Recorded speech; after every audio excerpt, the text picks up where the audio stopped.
Breaking news आहे update कंदासीं नासिर नवा के सांगड़ मां 1.5 महीनो अॻु औरताणे आवाज़ ते हिकु अगवा थी वियल कंबर शहदाद कोट जे कचे में कैद कयल शहदाद प्रवासी नौजवान रज़ाक सोलंगी मुबैना तौर बुग भरे आज़ाद थी घर पहुची वियो आहे। पुलिस जे खौफ़ खां वारसनि तोड़े आज़ाद थी घर पहुतल नौजवान मीडिया आॾो ॻाल्हाइण खां इनकार करे छॾियो आहे। अहम ख़बर आहे अपडेट कंदासीं नाज़रीन नवा के सांगड़ मां 1.5 महीनो अॻु औरताणे आवाज़ ते हिरक जी अगवा थी वियल कंबर शहदाद कोट जे कचे में कैद कयल शहदाद प्रवासी नौजवान रज़ाक सोलंगी मुबैना तौर भुंग भरे आज़ाद थी घर पहुची वियो आहे। पुलिस जे खौफ़ खां वारसनि तोड़े आज़ाद थी घर पहुतल नौजवान मीडिया आॾो ॻाल्हाइण खां इनकार करे छॾियो आहे।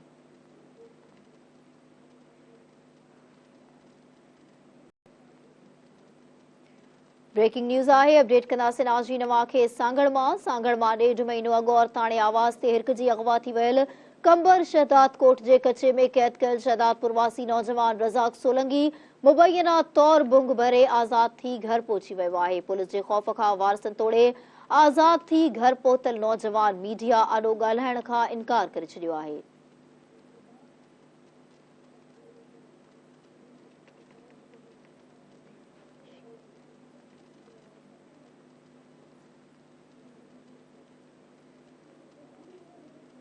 अपडेट कंदासीं नाज़रीन नवा के सांगड़ मां 1.5 महीनो अॻु औरताणे आवाज़ ते हिरक जी अगवा थी वियल कंबर शहदाद कोट जे कचे में कैद कयल शहदाद प्रवासी नौजवान रज़ाक सोलंगी मुबैना तौर भुंग भरे आज़ाद थी घर पहुची वियो आहे।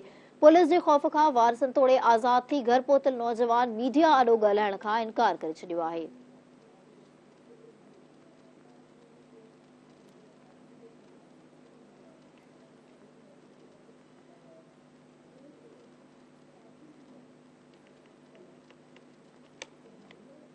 अपडेट कंदासीं नाज़रीन नवा के हिकु भेरो ॿीहर सांगड़ मां 1.5 महीनो अॻु औरताणे आवाज़ ते हिरक जी अगवा थी वियल कंबर शहदाद कोट जे कचे में कैद कयल शहदाद प्रवासी नौजवान रज़ाक सोलंगी मुबैना तौर भुंग भरे आज़ाद थी घर पहुची वियो आहे।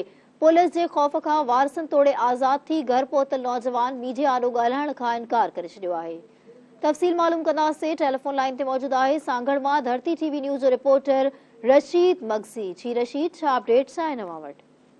जी, शहदादपुर शहर के नसीब नगर इलाके के रहवासी आवाज़ से हिरकती अगवा थियल नौजवान रज़ाक सोलंकी 15 रुपया पंहिंजो घर जो कोन विकिरो करे भुंग भरे आज़ाद थी पंहिंजे घर नसीब नगर पहुची वियो आहे। हुनजी आज़ादी ते घर वारनि में ख़ुशी जी लहर छायल आहे ऐं बाज़ार जेको रज़ाक सोलंकी आहे जॾहिं असां पंहिंजी मीडिया जी टीम समेत हुनजे घर पहुतासीं उन पुलिस जे खौफ़ खां मीडिया सां का बि ॻाल्हि न कई, सिर्फ़ हिकु चंद सेकंडनि जो फोटू कढाई वापसि फैमिली जे रवानो थी वियो। जी रशीद, तव्हां जी वॾी महिरबानी अपडेट करण लाइ।